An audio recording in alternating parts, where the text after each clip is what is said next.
கர்த்தர் சிறுமைப்பட்டவனின் கூப்பிடுதலை கேட்டு அவனை அவன் இடுக்கண்களுக்கெல்லாம் நீங்களாக்கி ரட்சித்தார். கர்த்தருக்குள் பிரியமானவர்களே, உங்கள் அனைவருக்கும் இனிய காலை வணக்கங்கள்.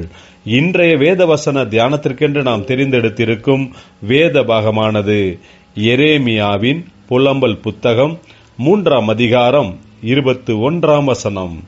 இதை என் மனதிலே வைத்து நம்பிக்கை கொண்டிருப்பேன். பிரியமானவர்களே, இன்றைய வேத தியானத்தின் தலைப்பு நான் விசுவாசிக்கிறேன் என்பது. தேவனுடைய ஜனங்களுக்கு நேரிட்ட கஷ்டங்கள், வேதனைகள், போராட்டங்கள், பயங்கரமான சூழ்நிலைகள், இவைகளையெல்லாம் எரேமியா இந்த புலம்பலின் புத்தகத்தில் எழுதியுள்ளார். இந்த புத்தகத்தின் பெயரே புலம்பலின் புத்தகமாகும்.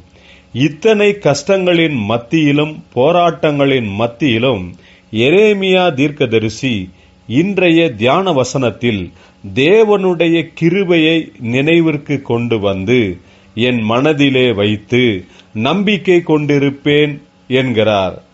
எல்லாவற்றையும் இழந்து ஒன்றுமில்லாமல் நிற்பவர்களுக்கு எந்த ஒரு எதிர்கால நம்பிக்கையும் இல்லாமல் இருப்பதுதான் இயல்பு.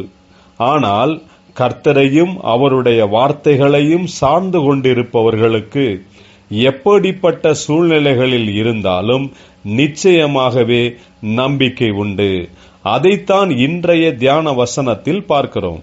பிரியமானவர்களே, நம்முடைய வாழ்க்கையிலும் பலவிதமான சூழ்நிலைகளினால் நாம் மிகவும் பலனில்லாமல் இருக்கக்கூடும். நம்முடைய மனதை அவைகள் குன்றி போகும்படியும் செய்யக்கூடும். ஆனால் எப்படிப்பட்ட சூழ்நிலைகளில் இருந்தாலும் நம்முடைய கடந்த காலத்தில் கர்த்தர் கிருபையாக நமக்கு செய்திருக்கும் அற்புதங்களை எல்லாம் நினைவிற்கு கொண்டு வந்து நாம் விசுவாசத்தில் உறுதியடைய வேண்டும்.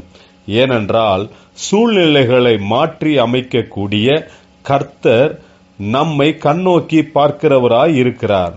உயர்த்தும்படிக்கு நம்மை நடத்துகிறவராகவும் இருக்கிறார்.